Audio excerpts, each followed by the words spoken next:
full of sugar.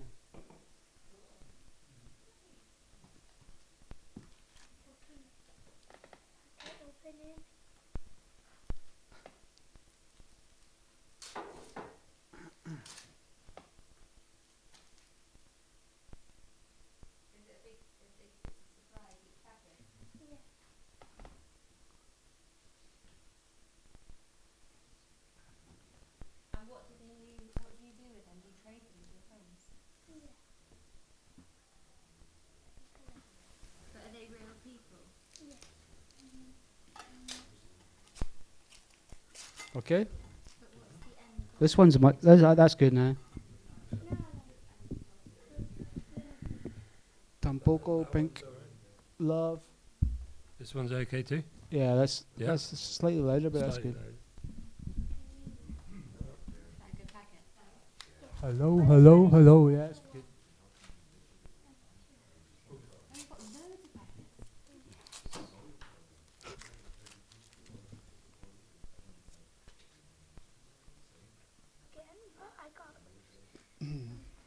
Okay.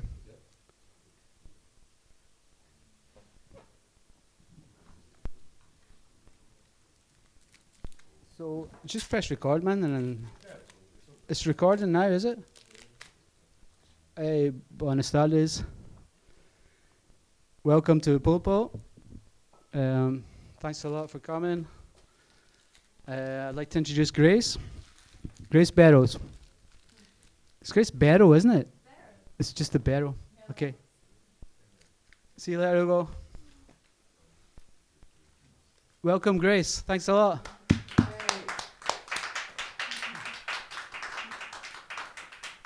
How you doing? Really well. Are you good? Very good, yeah. So,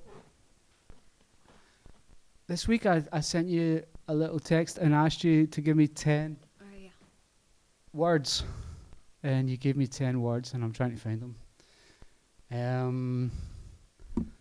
Where are these 10 words? Can you remember them? I can remember some of them. Off, on, Off, on, green, green. Are your eyes green? no. No, okay. Um, Can't find them. I can find them on my phone. I sent you them in WhatsApp. Oh, here it is. Hectic, calm, on, off, green, full, wholemeal, hobbity, loving, trusting. Hobbity. So this is what the new reality says about you. Oh, wow. Grace is a paradoxical wonder, embodying both hectic energy and serene calmness in equal measure. Her off-green eyes sparkle with an unquenchable passion for life, while her demeanour exudes a fullness of spirit that is truly remarkable. She's like a warm and wholesome wholemeal loaf, comforting and nourishing all those around her with her hobbity charm and loving nature. Grace trusts deeply and is trusted in return, an extraordinary trait that sets her apart from others. In a world that can often be chaotic and uncertain, Grace is a steadfast beacon of light, reminding us all of the beauty and goodness that can be found in the most unexpected places. So that's what There you go. that's what it says about you. The new, because we're entering into this new reality Mm-hmm.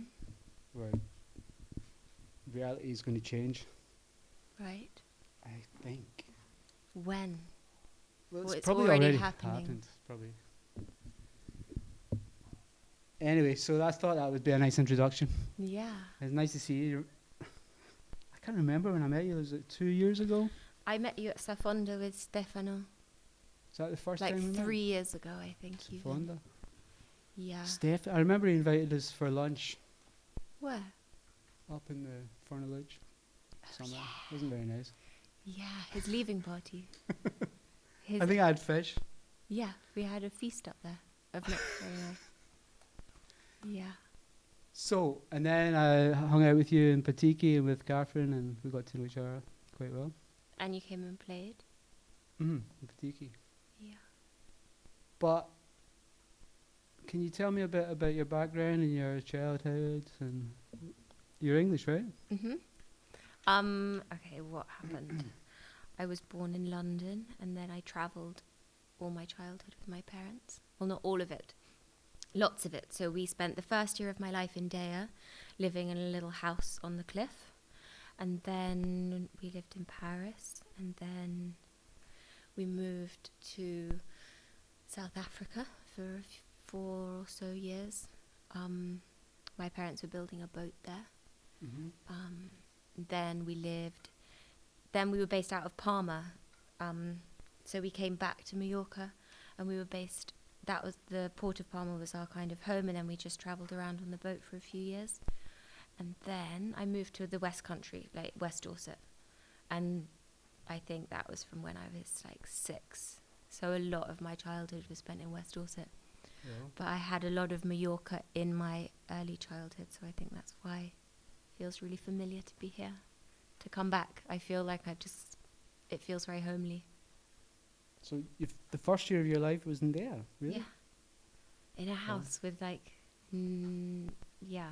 no electricity, and just my parents and me as a baby, just above the Cala. I haven't found the house. Right. But yeah. Wow. Yeah.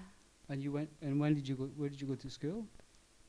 When did I go to school? I guess I went to school a bit in South Africa, and then I went to school a bit in Palma when we lived on the boat, but not very much because we weren't always here. And then I went to school, I guess I probably went to school quite late, or very on and off until I was 6. Well. Which is quite evident now. So, but you went to school in Mallorca then, from 6 until 16? Or? No, I left Mallorca when I was about 6 and moved to England. Yeah. And you studied there? In England? Mm. Yeah, I went to school. But did you study like university or anything? No, I never went to university. What did I do? I didn't really know what to do with myself for years. I felt very unempowered and very directionless. And I did lots of jobs that I really didn't enjoy.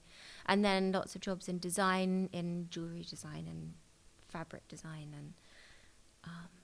And I lived in London then. And I think I was pretty unhappy. But I used to go home every night and cook. And then I realised that was like about the best part of my day. So I left London and moved to Dorset and worked in a cafe there for the summer. And that was my first job in a kitchen. Right. About what age was that? 16, 17? No, I was way older. I was 27, I think, then. Yeah, I started quite late. Maybe I was even 28. Maybe. Right. Yeah. 28. I think so. Yeah. And it was great, and I loved it. But I always loved cooking because my parents love cooking, so it felt very natural. Did you KP at first, or? No, I worked in the cafe in our village. Is that near Bridport? Yeah, exactly, just outside Bridport. Right. And they had a big vegetable garden. It's owned by a friend of my mum's, and I just used to cook whatever was in the garden. And then I went to London to do it. They call it a stage when you do like work experience in a kitchen. And I did that for 2 weeks with an Australian chef called Sky Gingle, who was like my food idol. Okay. And after a week, I asked for a job, and she gave me a job, and I worked there for a year. And that was like my training. Right. Yeah. Can you remember the name of the cafe? Where? Where in you Dorset? Yeah. Simonsbury Kitchen. Simonsbury Kitchen.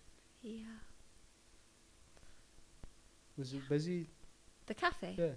Like Yeah, it was really busy. Wasn't like a Greasy Spoon then, it was more... No, it was like a little village cafe where they used the vegetables from the garden and the lamb that they grew.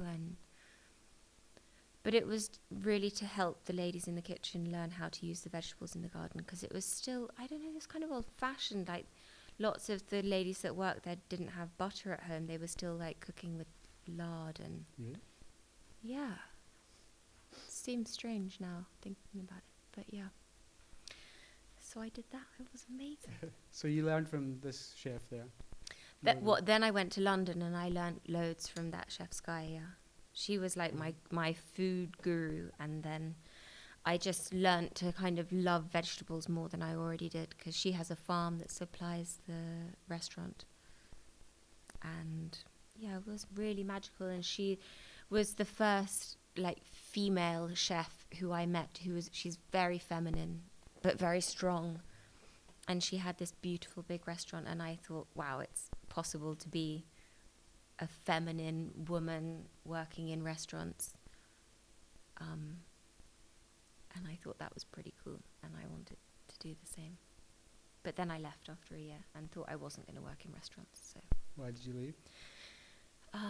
because I thought it was a bit odd working in a restaurant, because you cook all day for people and then you never see them and they never see you, so there's no human exchange. You're like in a kitchen, and it wasn't like we were in the basement, but there was windows and stuff. But it just felt a bit unnatural. It felt like there was a step missing, and you don't get paid very much No. either. So I thought I'd do catering for fashion shoots, Right. which was like an emerging market for chefs when they did big fashion shoots. You know, it used to be, I guess, in the 80s, like just grab a hot dog, and then suddenly catering was changing to like beautiful Ottolenghi style food. And I thought I would do that. And I So- didn't do that. No. No. Yeah, I remember working, and that's what I used to do in Glasgow. And You it- did? Yeah, just KPing in restaurants. Yeah. And the chefs were always crazy, man. Yeah, I think that's changing. Like a drummers lot. in a band or something. Yeah. So What, just like fierce? Well, they were either alcoholics or cocaine or just like- Yeah. and they were just, you did 12, 14-hour shifts, like machines. I think that's how it was for like years. But I really enjoyed it. Yeah. I was just How old are you when you were doing that? 30. But I enjoyed the pressure, Yeah. and just the whole night would go so fast. And then the last few hours are fun, and then Yeah. you go and spend the tips. In It's Glasgow kind it's of different. brutal. When you finish the shift, you count the tips and share them, like that night. That night in Mm. cash, and then you go and Yeah, spend yeah. them. Mm. But they don't. I don't think they do that here.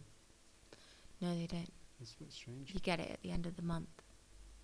It's kind of Mm. brutally energizing, that environment. You go into it and instantly you're just like hungry for something that you didn't know you were hungry for, and it's kind of intoxicating. Mm-hmm. Not that I've ever worked in a kitchen full of men like that, but I've worked in a kitchen and It wasn't just men, but I felt that. yeah. I mean, it was very female, the kitchen that I was, because the boss was a woman, and she used to be a drug addict, and Mhm. lots of the people that worked in the kitchens had come up through, you know, Jamie Oliver had that scheme called 15, where, Mhm, I remember that. Yeah. and lots of the people in the kitchen, in her kitchen, had come through that. So I think maybe she was quite, like, there were no drugs being taken. Mhm. It wasn't very cool. It What do was you think just- of him, Jamie Oliver? I think he's great. I think he good? he's been amazing. I A lot mean, of people. so many people cook because of him. People love to slate him, but that's just But I this don't- scheme fell apart, right? Am I right? 15. Yeah. Yeah, I think it did. I mean, it must have been really expensive, Mm-hmm. but yeah. So from London, where did you go? Oh yeah, then so I was going to do that catering thing, and then I thought I needed a job to support myself whilst I built that up. So I applied on like a private chef website, and I ended up working for a young actress. I saw the ad, and it was like, female actress looks for a chef. She lives in Hampstead, and she wants someone to cook for her each day. And I imagined this like old actress who was past her best and living in Hampstead. And it wasn't at all. She was my age and she was young, and I worked for her for 2 years every day. And then we travelled a lot. So I was in London a lot with her, and then that kind of took me to America, where I'd never been, and I never had I never wanted to go, as it was not on my list of places to go. So it was amazing. I saw a lot of New York and LA, and I travelled with her, which was really fun Okay. and a real experience. And then I left that because that relationship becomes really intense. You're like someone's therapist and best friend and chef, and it's a lot. It really takes it. Well, it was depleting me, I think. So I left. And then I came here on holiday to see my aunt and uncle, and they said they wanted to open up a restaurant. And then we were like sitting on the other side of the bay from Patiki, and I saw the little beach over there on Repik, and I was like, what about that shack that was next to, what's it called? Ezreco. Mm-hmm. And we went over and chatted to them, and my uncle was like, would you ever want to sell the lease? And they said yes. And so I left. I was moving to LA. That was my plan. I had like the bug to go and live in America. And then they called me and said that they'd said yes and that we were going to take it over, and did I want to do it with them? So I said yeah. And then I moved here. And then 2 weeks later we opened the restaurant. So we got the keys and painted everything white for a week and then opened. And it was just a shambolic kind of brilliant circus for the next 4 years. That was 4 years ago. Yeah. No way. Yeah, last season was the 4th season. It's Okay, crazy. so you've done 4 summers there. Yeah. Yeah. And you've left. It's finished. Yep, I've left. You announced that last week, right? It was like. No, That's why I just seen it. I said ages ago that I was Okay. leaving, but Right. I was just really deeply It's tired. full on, right? I used to see you there Yeah. at 6 a.m. or 7. Yeah. And before something. Yeah.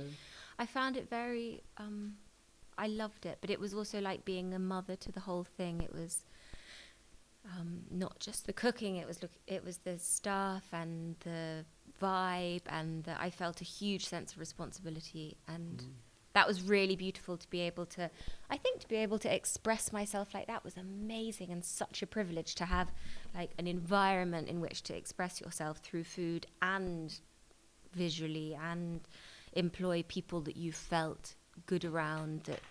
To create a space like that was really amazing, as in a process for me was amazing, but in the end I just cared too much, and that's the kind of on-off thing that I was saying in the words, like there I was so on, and then I turn off too. There's not much in between for me, but I was too on all the time there. Right. So you'd been thinking to leave for a year? Or? No, for longer than that. I've been thinking about leaving. Yeah. And you don't want to have your own place? Or? No, I don't think so. What do I want? I don't know what I want. No. But I think I found the pressure of having a spot a lot, and I can't work out a way in my head of having that without the pressure overwhelming me. 'Cause you can't turn it off. It's always on, and if you just want to check out for a couple of months, which I love doing, and I think that's why I like living in Soya, because as you know, you can just like not see people and live in the mountains for a couple of months and walk and have a very peaceful time. You can't do that if you have a restaurant. So what do you do when you want to have fun or chill out or take a break? You just turn yourself off, or?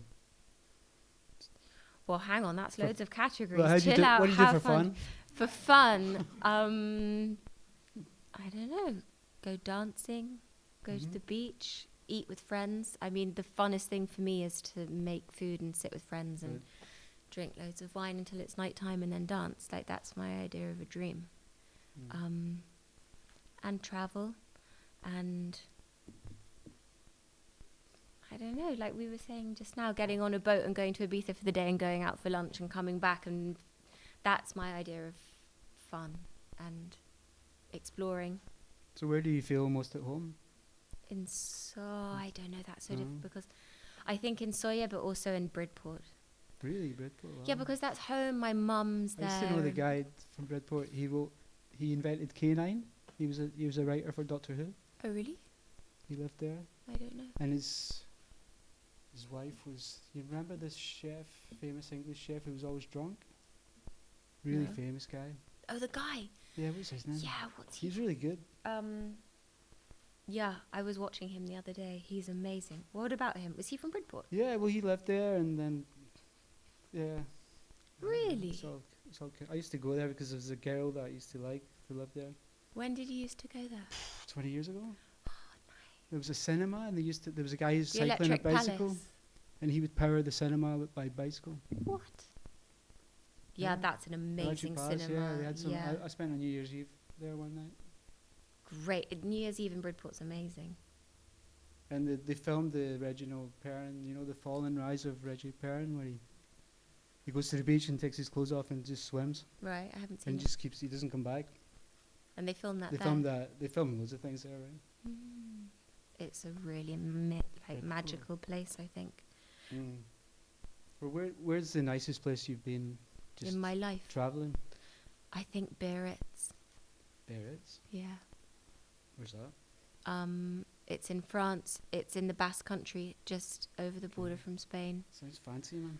I know it does sound fancy, but it's not. I think it used to be really fancy. Right. Like I don't know when in the 20s and 30s, it was like a really fancy destination on the coast, and all the Parisians used to have holiday homes there, and the architecture's really like splendid.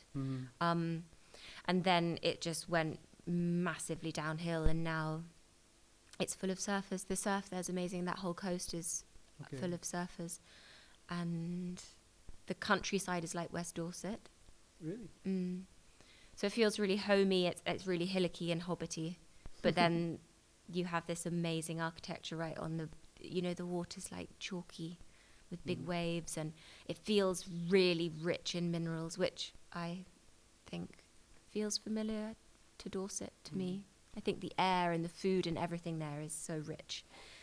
I kind of miss that here a bit. I don't feel like it's very nutritious. The air, The earth, air, the produce. the culture. I can't really comment on the culture. I don't think that the culture's not. I mean, I don't know enough about the culture here to say, but yeah, I just feel like when I go home, the water's delicious and the landscape is lush and green, and I really feel the minerals in the sea air, and here I don't get that. So it's amazing in other ways, but it's different. But yeah, Biarritz. Yeah. I always Love thought it. like being a chef is similar to making music. You get the ingredients, you put it together, or DJing as well. Yeah. And is there any music? Is there anything from what was like when you were 16? What were you listening to musically?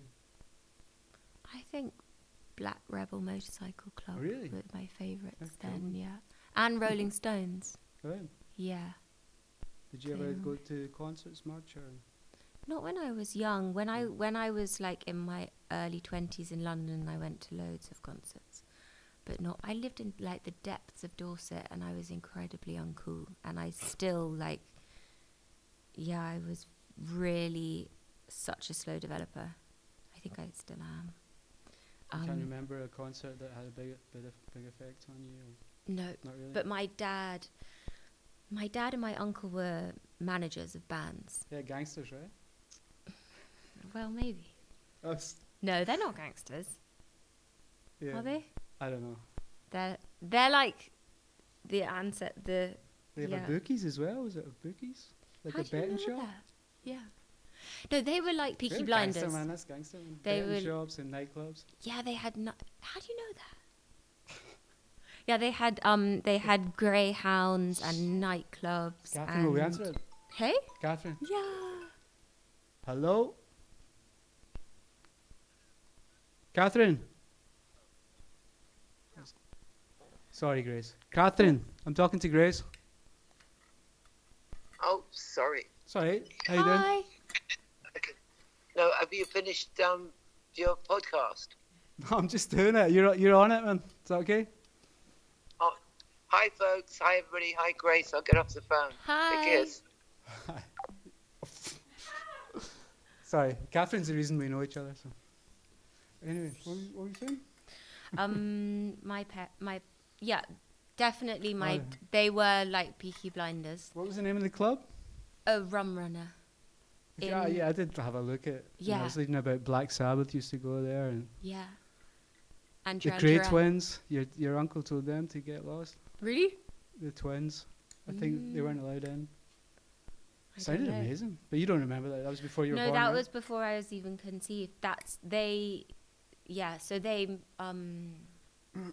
met Duran Duran there and then managed them. So my whole childhood was very like steeped in music, and we had bands living at our house all my Right. life in Dorset, like in tents. And we You had a remember that- recording that stuff? studio. When you not, No, so I was like, you must I be was like born. 31. No, I'm 35. Like I was Okay. after Duran Duran. Right. Way after, but then we always had, when I was a child living in Dorset, we always had bands coming and recording. We had a Alright. little kind of barn recording studio at our house, and bands always used to live there, and so music, and my dad was always making like dance music and stuff. Really? Yeah. Well, Yeah. He's a really crazy guy. Dynamic man, not crazy. there's a just- guy. There's a band I used to love called the Lilac Time. Yeah, There's a I guy don't know called them. Stephen Tintin Duffy, right. but he started Duran Duran and then he left, Oh, really? and he was in this really nice. You haven't heard them? Lilac Time, No. really good. Like whimsical Oh, I'd like to hear. pop music. Mm. He had a song called "Kiss Me with Your Mouth." Big song. Kiss Me. Anybody else heard of that song? Kiss Me. Anyway, so you were more into food than music. Yeah, I mean, I was just really into. I just was kind of into hanging out with my friends and cooking and Mhm. dressing up, and just I was really innocent and naive, and Have you got like a favorite dish? Like my favorite dish is probably beans on toast, right? yeah, If I feel want to be comforted, or yeah, it's probably beans on toast. right. I don't know if you have something similar. Yeah, I'm trying to think.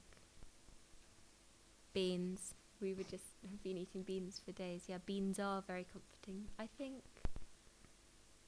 In England, I really like baked beans, mashed potato, and smoked mackerel. But you can't get smoked mackerel here, I don't think. But I Yeah. love that. That was like a really after a party comfort food. But I don't really know what it is now here. Do you have like favorite ingredients that you like? I know like onions, garlic. I mean tomatoes. But is there Yeah, anything like- unusual that you like to use a lot? Probably. What do I use a lot? I mean, it's not unusual, but we live in the land of lemons, which is really good because I think it Mm. would be impossible to cook without them. Why is there no limes here? Is it something There are like once I saw limes in the co-op, but I don't know why. It's they weird, don't isn't grow, it? or it's just No, I think they do grow, but maybe people don't really grow them Mm. because I mean, if lemons and grapefruit grow, you'd think that limes would grow too, wouldn't you? You'd think so. Yeah. But like good lemons in London were really expensive, and I think it helps cooking with really good lemons, with their peel, with their juice, with everything. So it's a good place to live Mm. here. So But you I'm- see yourself living here for the For as foreseeable long as I can future? imagine, yeah. I don't really know where else I would go Oh. that encompasses all of the aspects of life here that I like. Maybe Biarritz, but Biarritz. I think the French are a bit scary. And I couldn't really cook in France, I don't think. I think it was easier for me to here because the food scene is quite underdeveloped, and Mhm. I mean, nothing that I cook is at all revolutionary. It's very simple. It's just nice and juicy and colourful. And I think that's almost impossible to come across here. So it was easier, whereas in France, they're incredibly sophisticated and the ingredients are amazing and there's lots of young chefs doing good things. So Mm. it would have to be later on in life, I think. But have But you yeah. noticed how it's changed in the last? Like I've Yeah. been here 20 years, but in the last 10 years, it seems to So much, yeah. have changed a lot. Yeah. And I know you probably don't want to talk about politics. Have you ever voted in your life? In England, I think I voted once, and I can't Yeah. even remember who for, so Right. I'm clearly not very political. But it seems Why? to get like it's getting more exclusive here. More. Yeah. But don't you think that's just because of the people that are coming? Or you think that's politics, which is Hey? Yeah. I think I'm it's not sure. exclusive because it's becoming like a hot island to move to and people with Mhm. money are coming here. And I definitely feel that, yeah, it's definitely getting more exclusive. But I kind of feel like the Mallorcan government, they feel very protective towards this island. So I imagine that they're going to step in at some point. Mhm. And I mean, they've already, you can't get a visa to come and live here as an English person anymore, can you? And I Not think sure. I keep hearing that they're going to even stop people being able to come. You know, you can live here if you buy a house. I think they're going to stop that. There's nowhere for the people to live, to The work. people who are from here. I mean, the people that there's plenty of jobs, but there's nowhere for the people to live. I mean, definitely know what I where mean? we live in Sawyer, it's really difficult for the Mhm. people that work The in workers all. or whatever. Yeah. So, yeah. I mean, I do think that I won't live in Sawyer for much longer than in the next 10 years. I won't want to live there anymore. I Mhm. think it's going to have a lot of.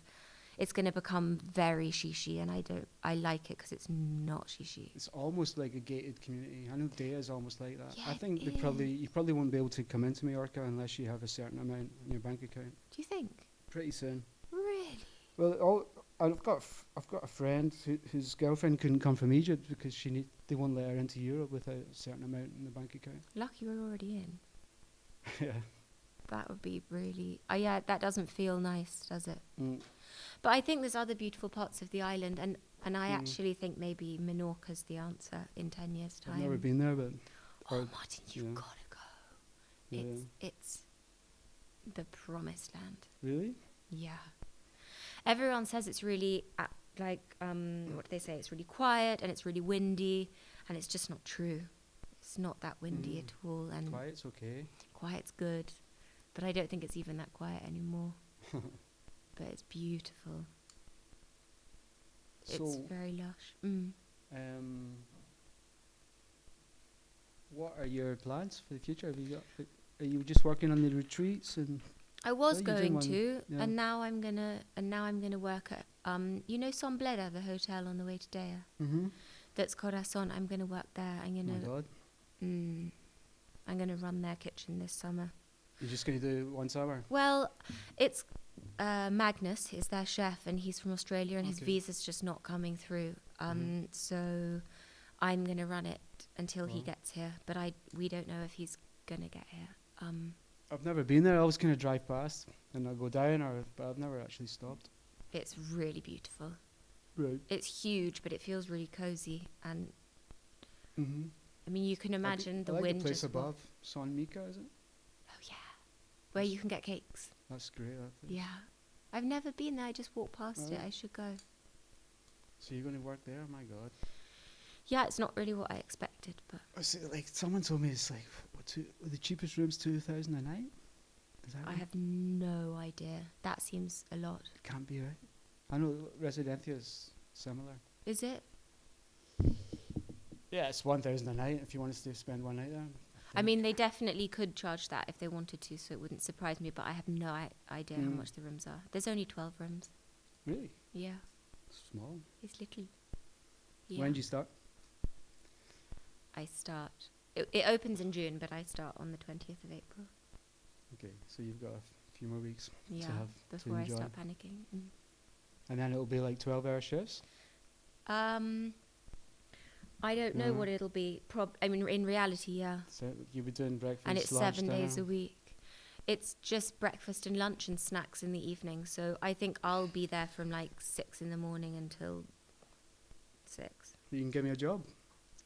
If the bosses let me through the door, probably won't.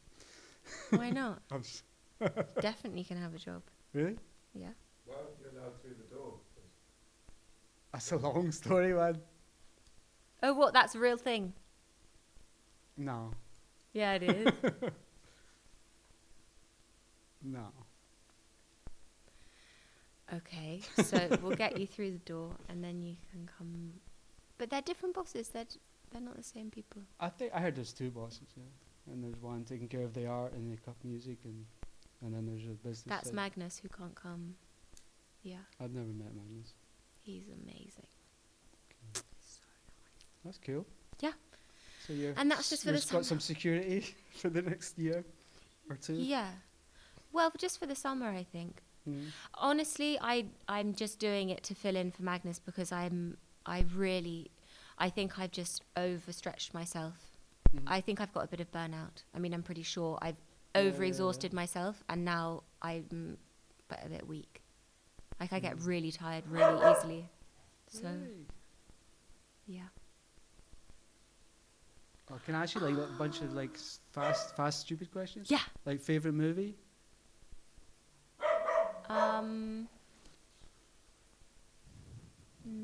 I really like fried green tomatoes. That's a good one. Favorite color? Green. It's green.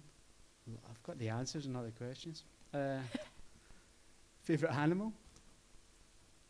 Rabbit. One piece of music? Just that you like? Or an LP? I really love the Rolling Stones' Don't Stop. It really makes Don't me... Stop. Yeah. What album's that? Is that 40 like li- 70s? I don't know. Don't Stop. Yeah. Catherine! Hello. So start me off. Oh, start me up. That's it. Start me up, right? That's it. She wrote down a bunch of questions in a different book and I didn't bring them. I hope you remembered some of them.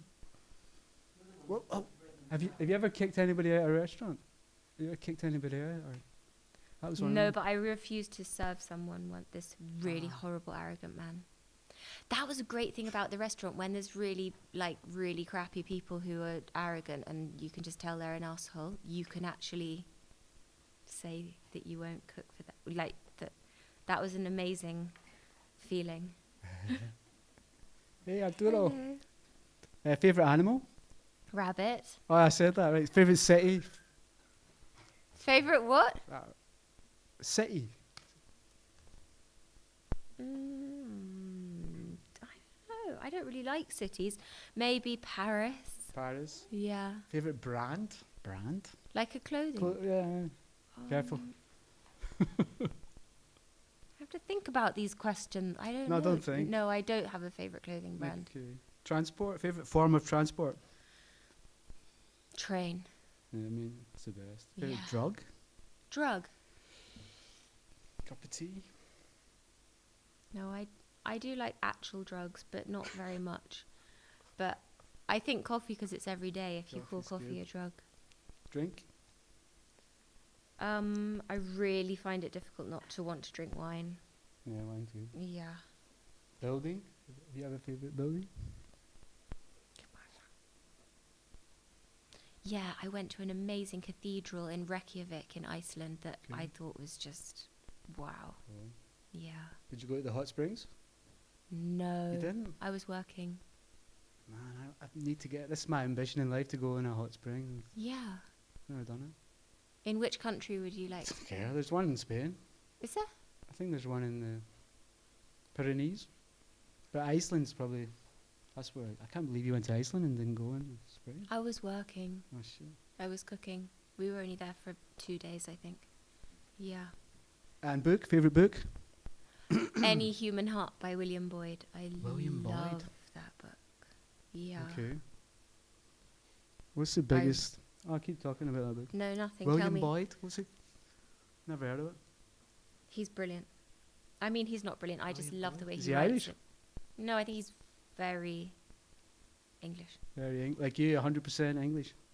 Yeah, I guess I am. English rose. Mm. Okay, what's the biggest mistake you've ever made?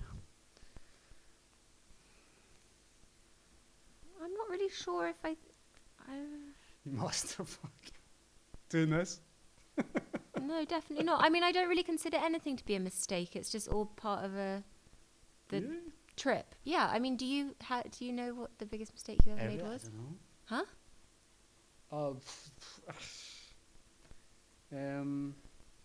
I mean, there are things that we do that Probably- aren't good for us, but yeah. can you pinpoint a mistake? Today? No, that's not easy to answer. is it? No. I mean, it would have to be something really bad to consider it a full mistake. Just treated my sister horribly or something like that. Yeah. Yes, Yes. No, I haven't done that. You treat your sister nice. Yeah, You treat everybody I nice. treat her You real never good. treated anyone bad? My God. No. You're an angel. No, but I think lots of people have not treated other people badly. Have you ever, someone ever complained about something you've made and said, I'm In not eating this? Food-wise. Not that I can My remember God, you're now. perfect. No, I'm definitely not. I can't remember anything. You ever been to jail? Ever spent the night in jail? No. Ever spent the night in hospital? Yes. Oh, shit. Okay. Yeah. I have. Once. Did you break any bones? No. Never broken any bones? No. Hearts? No. Okay. Remember your first kiss? Yeah. Tell us about It that. was amazing. In Greece, I was on holiday with another family, and I kissed this guy. You know those blue plastic floating islands like you have in the port of Soyer? Uh-huh. And we swam out to one of those at night, wow. and we kissed, and it was so great. Greece is amazing. Yeah. It's romantic. I'd like to go back. I've never really been back. Yeah. Which island was it? Zakynthos. Sikkim. Zakynthos. Yeah. But I was really scared about kissing someone for the first time. So I was really relieved Were when you I'd done 14? it. No, I think I was probably older. I'm a late developer, remember? Right, yeah. Don't know. 16. 16 was your first kiss? Wow. That's pretty Probably. late. I think that's right. I don't know. Yeah. What about... So you don't have... He's asked you about ambitions. You don't have any ambitions or dreams? Or My ambition is really just to live. I really just want to live well. Like, I just want to be healthy, and I just want to... No, the answer is no. I have no ambition that I can, like, name. Like, I don't want a restaurant, or I don't... Michelin star? No. Oh, that Really? really doesn't interest... Like, No. none of that really interests me. I think I really like cooking. For me, it's like a complete meditation. It's like my therapy is to cook for people. And I think my ambition is to find a way of cooking for people that doesn't deplete me physically and mentally. Like, I want to cook for people in a low stress environment, but I want to cook for strangers. I don't want to... Like, you can work as a private chef for someone and you get paid really well and it's not that stressful, but just cooking for one person feels really... That doesn't sit with me very well now, having done it. And just to live well, like, I just want to... I think I'm really happy in Soya. Like, I'm really happy in the mountains and being by the sea and eating and sleeping well. And I don't really want... I'm not ambitious as a person at all. Yeah. So what's the meaning of life then for you? Probably that. Yeah, just to be... I think to just live well and impact the people around you well. I think that's really important. That's... I mean, I sometimes think about, like, achievements are achievements. I just feel like the people I admire in life are people who make you feel calm and whole and listened to and loved. And I think people really remember that. And I wouldn't ever want to be remembered for cooking really good food. I just want to be remembered for being a good person. So I think, yeah. That's not very ambitious, is it? I just want to be nice. But yeah, that's the truth. So, anyone got any questions? Yay. Let's imagine you have this A-list celebrity coming to your place, someone you really admire. I've never met the person. Then he, she is there, not much time, and it's like you can serve one course. What would it be? The kind of food that would describe, comprise your idea of your kitchen and your cooking style?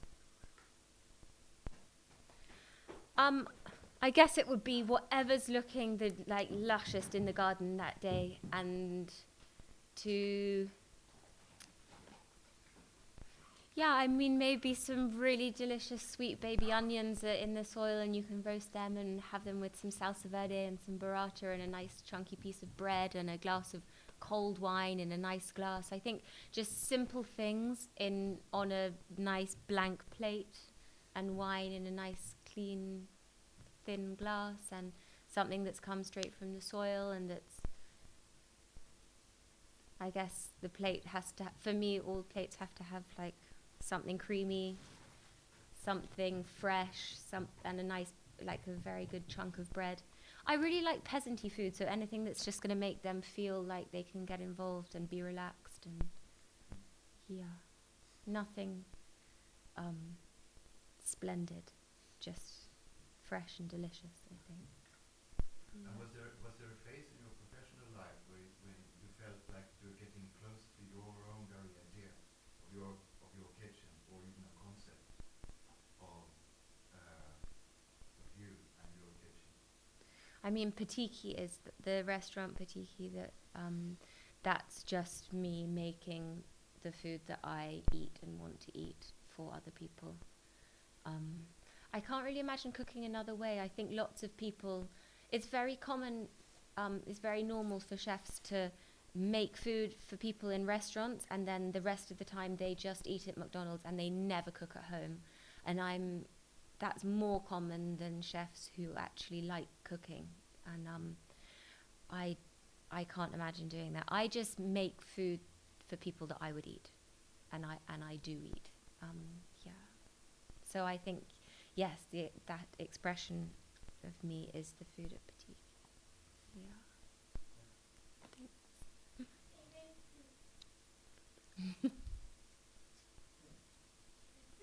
Oh, my favorite food. Actually, I was asking the same question. Oh, were you? In a way. For me to eat.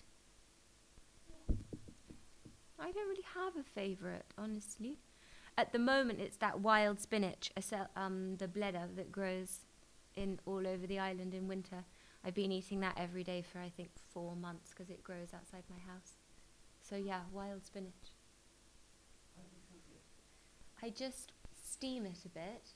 I put like a tiny bit of water in the saucepan, put it all in with a lid on, and then once all the water's like, I let the water evaporate whilst it goes floppy, and then I add olive oil and I grate garlic into it and salt and pepper, and just kind of fry it off a bit afterwards, and it's so sweet, the spinach. And then we just have it with whatever else we're eating, but we eat it all the time. Yum.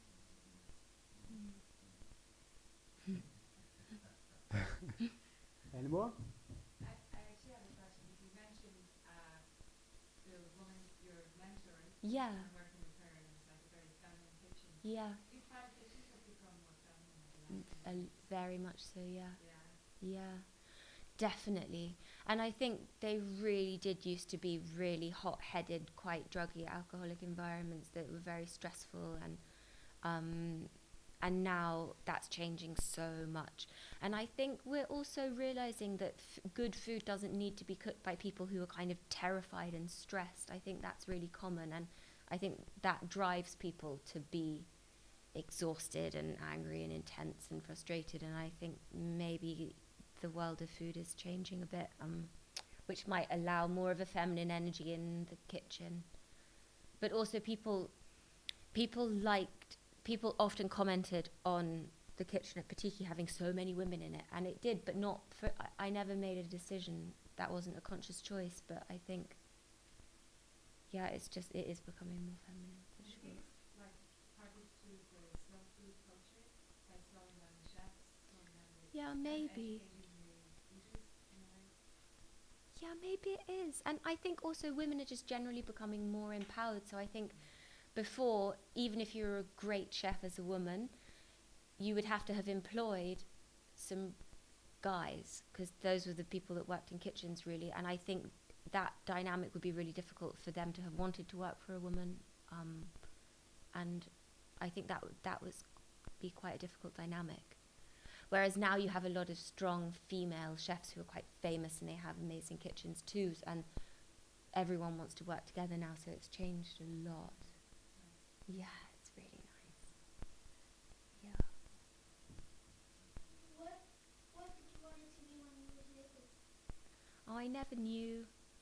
I really didn't know what to do with myself until I was like 27 when I started cooking. I had no idea. I felt really unempowered, and I was very happy, but I didn't know what I would ever do with my life. I think it's quite great if you know. You're lucky if you know. Do you know? No. That's okay. You've got years to work it out. Any more? I've got a few more questions and then we'll wrap it up. Tell me. There's what I was wanting to know, if there was anybody alive or dead, who would you like to have an evening dinner with, if you could pick anyone? I think my great aunt Grace, who I was named after, who I knew, but she was a really wicked, fiercely independent, intellectual woman, and I would love to have known her as an adult. Right, well. Yeah, you make that happen. Can I make it happen? Maybe. Maybe, yeah. In my next life. And the last question is, who would you like to see in a boxing ring? You have to say something. It's everything's so positive and happy, flowers and peace, and there must be some. As in, who do I want to see be beaten up? Yeah. Putin. Really? Well, yeah. Not Biden, not Boris, No, I just picked Putin. not that little comedian. No? Okay. Really? I'm sorry, I am a bit vanilla. Yeah. I really am. Okay. So I can't give you any grit. I mean, I would. You've got another question. What inspires you? Hey? Inspires you? Inspiration?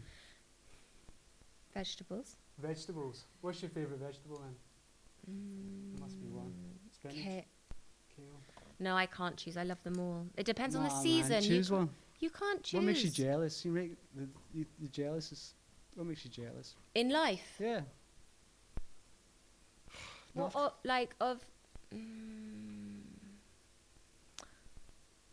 in what way? What makes you jealous? This makes me jealous. Feeling left out. Things. Yeah, but would you really want to be there? I would like to be invited and then not go. See, I wouldn't want to go if I was invited. So Pardon? I probably wouldn't want. I'm like the reverse. Like I probably wouldn't want to go if I was invited. I'm very, as in like you're jealous if you want to be invited and not go, whereas, so you feel like you would like to go to, like you have access to something. But that doesn't bother me. I'm really reclusive. Really? Yeah. I mean, for sure I've got to feel jealousy about something, but I'm trying to think what it would be like. But I feel I'm really quite content. Really? What's your love life like? I had a really horrible relationship for 1.5 years, which nearly broke me. And now I have a really lovely boyfriend. And he's very, very, very kind and like a big, soft bear man, which is really the opposite of my last boyfriend and really soothing and feels really nice. What's his name? NASA. NASA. The lucky guy. He's really nice. Yeah. Well, we've got Victor Moragues. Yeah. Moragues. He's a local experimental musician and he's going to play some stuff right now, I think. If we can get a nice smooth segue into that'd be great. Yeah. And thanks a lot. Thanks Alex, thanks Pulpo, thanks everyone for coming. Jonas for the flyers. Emma for cuddles. Thanks a lot. Thank you. Thanks, Dave. Thanks for having me. Thank you.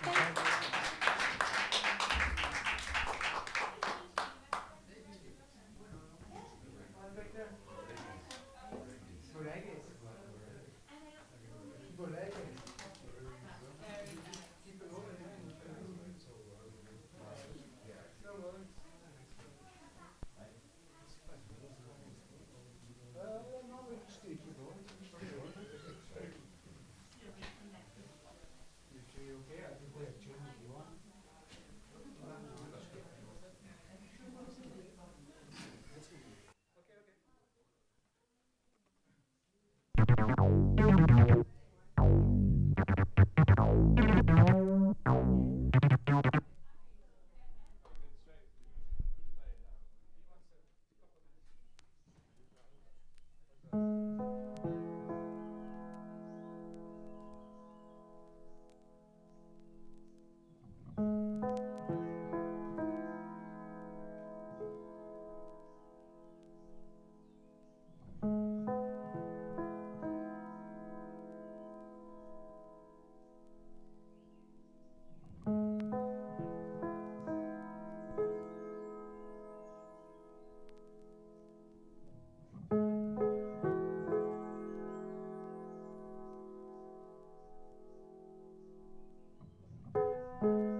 that could be an understatement.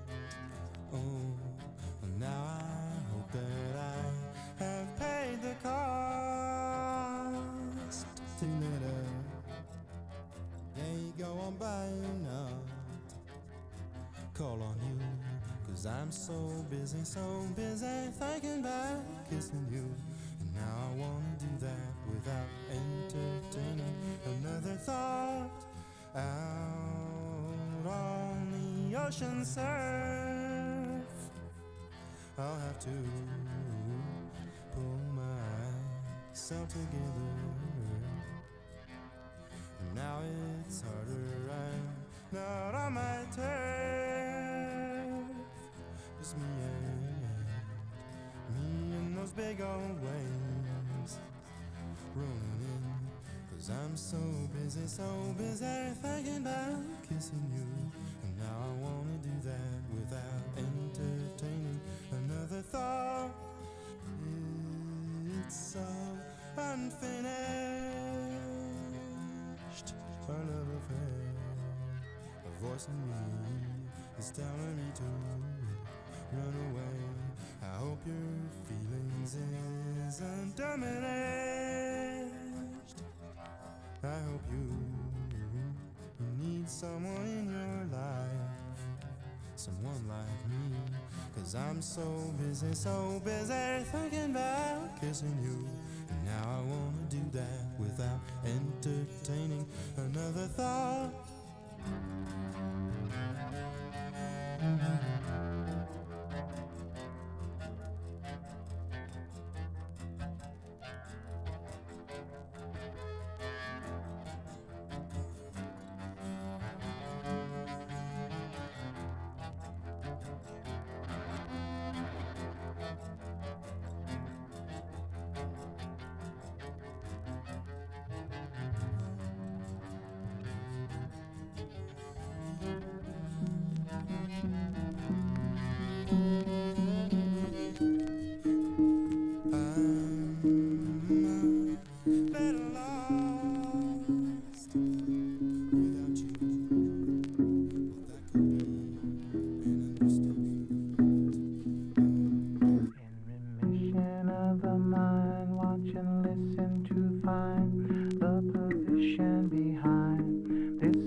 If you come across a possessive person, you will very probably find that as a small child they were starved for love. This possessiveness can take some peculiar forms. Get away from the wall.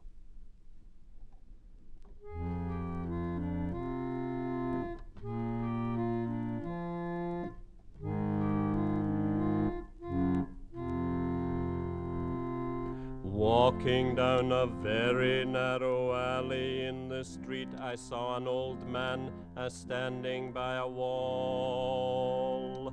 Hastily I ran up to the old man, and I said to him in phrases very small, "Get away from the wall,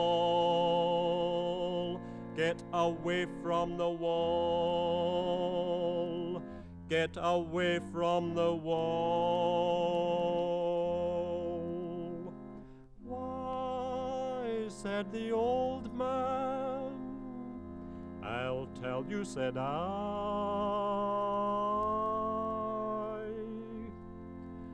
"It's my wall, it's my wall. That wall is my wall, my wall, my wall. That wall is my wall, my wall, my wall, my wall. That's all."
Ah, Frankie Sinatra. Ah, Frank Sinatra. Frankie, me boy, don't know. You have a perfect voice to sing calypso. What did they say? Ah, Frankie Sinatra. Ah, Frank Sinatra. Frankie, me boy, don't know. You have a perfect voice to sing calypso. What did they say? Ah, Frankie Sinatra. Ah, Frank Sinatra. Frankie, me boy, don't know. You have a perfect voice to sing calypso. What did they say? Ah, Frankie Sinatra. Ah, Frank Sinatra. Frankie, me boy, don't know. You have a perfect voice to sing calypso. What did they say? Frankie, me boy, don't know. You have a perfect voice to sing calypso. Office rocker, he's office rocker. Please, Mr. Officer, I only had some vodka, little marijuana, just a few bacon, and only reading circle while ahead while I'm driving. Player registration, OG license. Cause of the interior, your bitch wanna ride it. Great red bow tie, dick got low jack. White house calling and they asking where the dough was. What? What I buy? Modern day Sammy, how I roll with that Sinatra. Off a pasta sprayer in her mouth like banana. Listening to songs, rhythm of maracas. M.I.A. on the toga that made my Sri Lanka. I divide and conquer, blowing Willy Wonka. Baby mama wanna suck the down up at the concert. And they get snow day like Frank Sinatra, bitch. I do this shit my way. Like Frank Sinatra, bitch, do this shit my way. Joe! Ah, Frankie Sinatra. Ah, Frank Sinatra. Frankie, me boy, don't know. You have a perfect voice to sing calypso. What did they say? Ah, Frankie Sinatra. Ah, Frank Sinatra. Frankie, me boy, don't know. You have a perfect voice to sing calypso. What did they say? Frankie, me boy, don't know. You have a perfect voice to sing calypso. I'm so high, you're so high. If I take another sip, then I just might die. Take another sip, and I just might lie. Tell her what she wanna hear just to get between them thighs. Underground nigga, but on top of the world. Suck the bitch for oyster, not my tongue on the world. So fuck what you say, do this shit my way. Like Frank Sinatra, bitch, did this shit my way. Tanks of vodka, sip slow rocker hot. Rip rhymes since the days when Frankie Crocker rock. From a stocky stock known for his illy right hook to make Rocky block. That's no poppycock pirate. We can keep it irie, or we can keep it irate. Ty Lee, we'll keep it 100. From the heights and all the lights to Southern Comfort Muffin. Come with that headbang of booty for that ass. Villa give a bully 10 noogies for the cash. A dash, dip slow on a marathon. Or maybe he goes sing Calypso like Farrakhan. Or Frank Sinatra, man.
Эффектное растяжение звукового времени.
Thank